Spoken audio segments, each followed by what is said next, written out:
bukan karakter orang yang ingin menyepelekan sebuah potensi. Ya. Tapi kalau saya lihat dari visi misi mereka, saya merasa ada salah pandangannya. Dia hanya melihat dulu sebagai dia wali kota, dia bisa melakukan ini.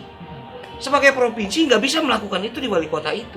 Karena tadi saya katakan, kayaknya kartu Jakarta Pintar gitu ya maaf, dia bilang misalnya mau berobat dengan KTP, gimana caranya?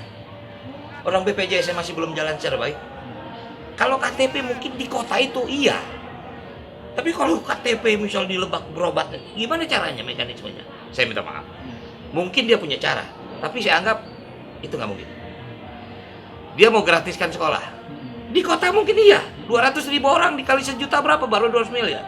Tapi kalau dia bilang sini ada 10 juta, dia mau gratiskan. Satu orang sejuta, berarti udah 10 triliun.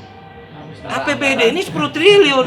Anggaran cuma 10 Jadi saya minta maaf, dari mana cara ngitungnya gitu loh. Saya minta maaf. Saya bukan orang yang suka berdebat tentang ini. Tapi kalau mau berdebat itu oke. Makanya saya katakan itu, kita harus mencari sumber-sumber lain. Agar apa? Bisa kita melakukan. Kalau kabupaten kota, dia bisa kebijakan itu. Karena ya masyarakatnya kan sedikit. Lebih kecil. Kalau Banten ini 10 juta, 12 juta orang sekarang. Misalnya, saya minta maaf, mungkin mereka punya kalkulasi. Tiba-tiba dia bilang, saya mau bikin 1000 sekolah SD. Provinsi nggak punya wewenang tentang sekolah dasar. Tanggung jawab provinsi itu SMA, SMK. Dari mulai sekolah dasar sampai SMP, itu tanggung jawab kabupaten kota. Nggak mungkin. Termasuk pembangunannya kalau sekolah. Iya. Bisa provinsi bantu anggaran. Anggaran. Misalnya Pak, kita butuh untuk 100 ruang kelas baru, bantu anggaran. Pembangunan mereka nggak bisa, kita tendernya nggak bisa dikit, tender ada di sana kok. Kok tiba-tiba kita mau declare, oh itu kita yang bangun. Ngapain sih mesti begitu? Saya memandangnya seperti itu. Gitu. Mungkin saya salah karena saya berkalkulasi. Kayaknya sulit. Anda bayangkan sekarang dengan pelimpahan SMA, SMK, ya, hampir 6.000 tenaga pengajar. Itu menjadi tanggung jawab provinsi. Dulu dalam APBD kita pendidikan 400 miliar. Sekarang hampir 1,2 triliun. Hanya untuk menambah 6.000 gaji. Belum kemudian apa namanya honorer. Bagaimana kita mau memberikan beasiswa yang anggarannya di mana? Saya minta maaf, saya nggak mau jual mimpi seperti itu. Saya bukan orang yang saya janji untuk menang, setelah itu saya lari, nggak bisa.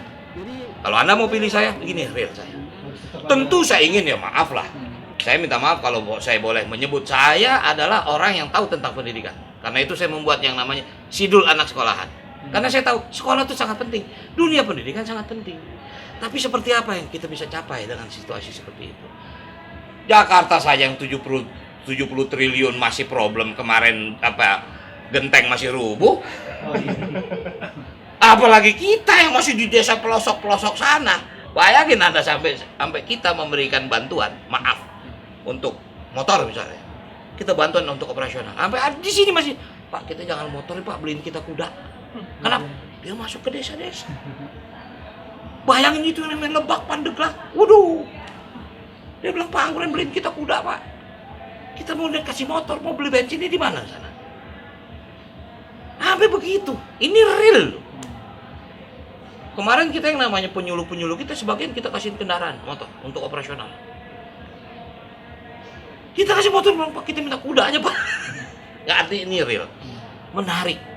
Provinsi Banten ini kaya dengan, tapi yang nggak bisa dirubah, jangan coba-coba rubah tentang kultur budaya. Kekuatannya ada di sana. Saya bisa mengejar semua ketertinggalan yang ada, walaupun tidak sempurna, pasti tidak sempurna. 158 km. Artinya gini, tentu harus punya kesadaran utuh. Banten ini harus bersatu. Dalam arti kata, kita harus punya visi yang sama kabupaten kota. Kalau dulu ada yang menganggap mereka nggak perlu gubernur. Ini problem nasional. Makanya dengan Undang-Undang 23, pelimpahan dari kabupaten kota kepada provinsi. Agar apa? Eksistensi provinsi itu dihargai oleh kabupaten kota. Dulu wali kota bupati menganggap gubernur nggak perlu. Tapi dia lupa, nggak mungkin ya APBD mereka turun tanpa tanda tangan gubernur untuk rekomendasi ke pusat. Dia lupa gitu loh. Nah artinya apa? Kecuali provinsi ini Jakarta.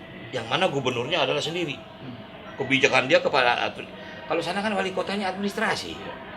Gue mau bikin gini lo ikutin. Kalau sini nggak bisa. Dia punya perencanaan sendiri. Dia bisa minta bantuan ke kita untuk mewujudkan perencanaan itu. Nah artinya apa? Selama mereka nggak berpikir bahwa Banten ini adalah 4 kabupaten 4 kota, sulit. Nah disinilah saya minta maaf, terkuncinya provinsi Banten karena dinasti di sini. Kabupaten kota Benar, di kita wilayah- leburkan ini. Depas itu secara lama, nggak bisa lagi kita seperti ini. Maaf, dulu bantuan, dilihat siapa warnanya. Saya nggak ada urusan. Maaf, kamu lihat saya warna saya merah. Tapi saya sebagai gubernur nggak bisa hanya bicara tentang merah. Saya harus bicara tentang warna yang lain. Kenyataannya Kabupaten Lebak, Pandeglang misalnya kurang. Saya harus bantu itu. Walaupun itu bukan daerah merah, tapi saya harus bantu. Saya bukan gubernur sendiri, gubernur provinsi.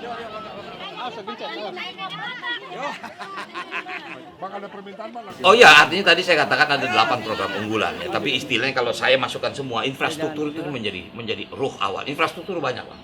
Dia bisa menjadi jalan, dia bisa menjadi jembatan, dia bisa menjadi irigasi, dia bisa menjadi dam.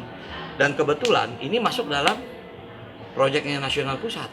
Gitu. Banten akan menjadi kota apa gitu? Oh iya, ini Kepemimpinan Abang nanti.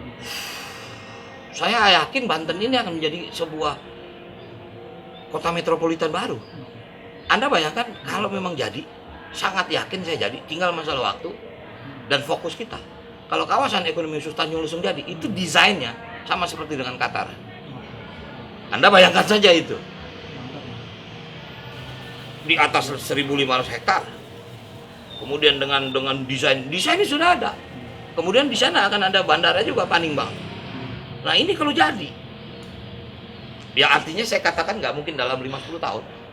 Tapi asal kita fokus secara legalitas betul, tidak ada lagi istilahnya perubahan-perubahan kebijakan, ya maaf lah. Kadang-kadang saya bukan apa, beberapa negara yang masuk sini ingin ditanya kenyamanan, perlindungan, proteksi hukumnya seperti apa. Nah karena itulah kita guidance ke BKPM. Jadi artinya apa? Investasi itu kan memerlukan satu keamanan. Keamanan dia rasa nggak aman, dia buat apa dia invest di sini?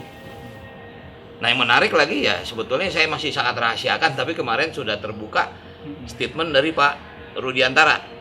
Apple akan bangun industri di Banten. Itu kerjaan saya 3 tahun yang lalu. Cuma saya kan nggak mau ngomong karena berebut ini. Wah industri itu kalau masuk di sini, ya memang penyerapan tenaga, tapi penyerapan tenaga yang high tech udah nggak mungkin deh. Tapi ini memakan investasi yang luar biasa. Makanya saya kaget waktu kemarin Pak Rudiantara mengatakan. Karena memang dari waktu itu sudah dilihat Apple akan masuk ke sini, cuman masih dia pelajari ya segala macam sumber air segala macam. Nah, artinya apa? Itulah potensi yang saya garap beberapa tahun yang lalu. Kita tinggal 3 bulan tekanan banget.